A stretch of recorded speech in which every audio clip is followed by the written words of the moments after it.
जब लोग ये कहते हैं कि भाई साहब दारूबंदी क्या हुई कि पुलिस के कमाने का नया जरिया जो है वो मिल गया, तो कुछ पुलिस वालों को शायद ये बात अच्छी नहीं लगती होगी। लेकिन जो खबरें आती हैं वो ऐसी ही आती हैं जिसमें पुलिस वाले दारू बेचते हुए नजर आते हैं। वो पुलिस जिसके कंधों पे ये भार है कि आपको दारूबंदी जो है वो लागू करवाना है पूरे बिहार में, दारू के खेप को पकड़ना है। इस काम को बखूबी ये आपको बता दूं कि मुजफ्फरपुर के बेला थाना के थानेदार साहब कर रहे थे। लेकिन जब उसे नष्ट करने की बात आई तो उन्होंने सोचा कि चलो भैया होली है और होली में थोड़ा उपरवार कमा लिया जाए, और इसी को लेके जो है थोड़ी सी सेटिंग बिठाते हैं। 17 कार्टन शराब जो है वहां से निकाल लिया जाता है एक ठेकेदार और एक लेबर के द्वारा। बाद में वो ठेकेदार फिर से वापस पकड़ लिया जाता है, और जब पकड़ में आता है तो वो पूरा भेद खोल देता है।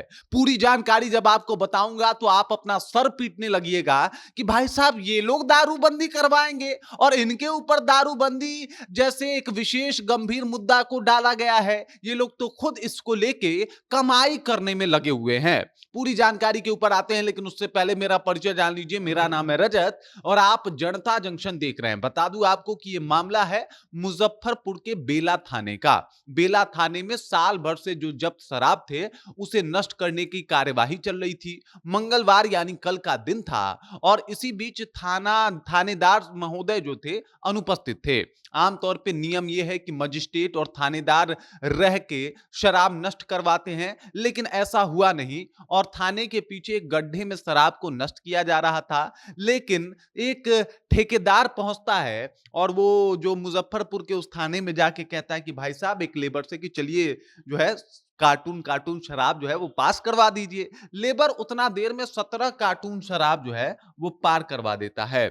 17 कार्टून शराब। अब आप समझ सकते हैं इस बात से कि भाई साहब होली का त्योहार चल रहा था, और ठेकेदार को तो लगने लगता है कि भाई साहब बल्ले बल्ले हो गई, पुलिस वाले से शराब लेके जा रहा हूं, अब पकड़ेगा कौन। लेकिन इसकी सूचना जो है वो एकदम से पुलिस मुख्यालय पहुंच गई होती है, और शायद ये बात न थानेदार महोदय को पता होता है और ना ही उस ठेकेदार को। वो अपने आप अपने कार में जो है 17 कार्टन शराब लेके निकलता है। और आपको बता दूं कि धीरन पट्टी एक जगह है, वहां पे पुलिस की टीम जो है वो पहले से ही विशेष पुलिस की टीम तैनात होती है। जैसे ही वो थानेदार महोदय से दारू लेके, या फिर कहें कि थानेदार महोदय थे ही नहीं लेकिन मुंशी की संलिप्तता जो है वो साफ तौर पे जाहिर हो रही है। थानेदार महोदय की भी लापरवाही तो सामने आ गई है, क्योंकि वो उनका रहना वहां पे जरूरी था। तो भाई साहब वो आराम से वहां से दारू लेके निकलता है, बेखौफ एकदम से आराम से जा रहा होता है।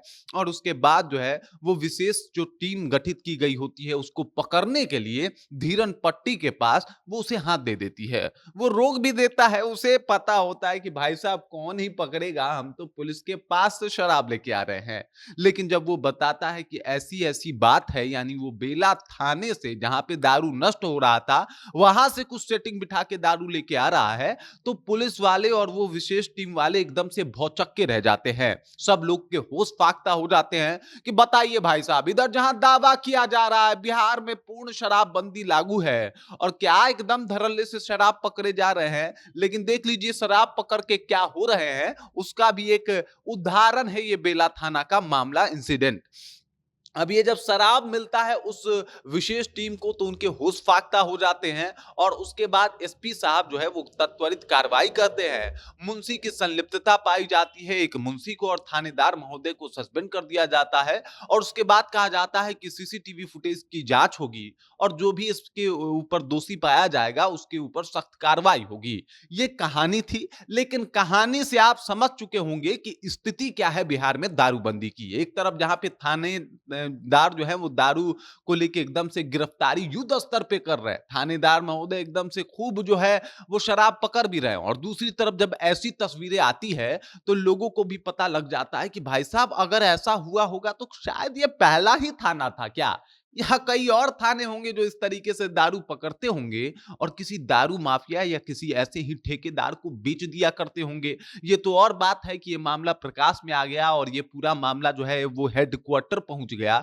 अगर नहीं पहुंचता तो भाई साहब ठेकेदार की बल्ले बल्ले, थानेदार की मौज है, और इस दारूबंदी की वजह से उन लोगों का खूब एकदम घर जो है चल रहा है। और आपको बता दूं कि नौकरी के पैसे से तो सिर्फ बासमती चावल आता होगा, ये दारू के पैसे से घी भी आ रहे होंगे, एकदम से मस्त डाल के बनाया जा रहा होगा। और ये स्थिति है दारूबंदी की बिहार में। नीतीश कुमार को विचार करना चाहिए कि उनका दारूबंदी फेल नहीं हुआ है बिहार में, ध्वस्त तो हो गया है। मतलब आप समझ जाइए कि जिस पुलिस वालों के ऊपर आप इतना भरोसा करके दारूबंदी लागू करवाने के लिए पूर्णतः प्रयास कर रहे हैं, उन पुलिस वालों के ऐसे ऐसे कांड बाहर आते हैं जिससे एकदम से पता चल जाता है कि दारूबंदी बिहार में लागू नहीं है। और अगर बिहार में लागू है तो भाई साहब हम टॉर्च बार के वो बिहार ढूंढ रहे हैं जहां पे वाकई दारूबंदी लागू है और वहां पे दारू जो है वो मिल नहीं रहा।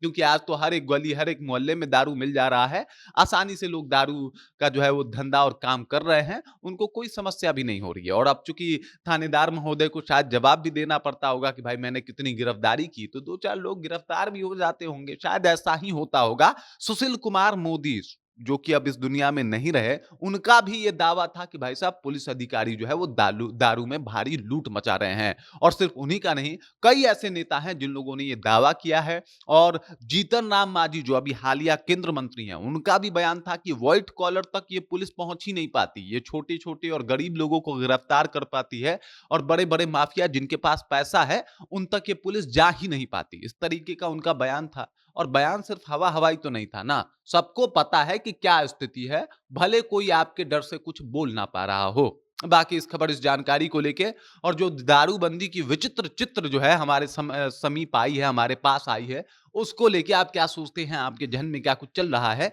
कृपया कमेंट कीजिए और अपना विचार हम तक पहुंचा दीजिए। बाकी आप देख रहे हैं जनता जंक्शन और मेरा नाम रजत है।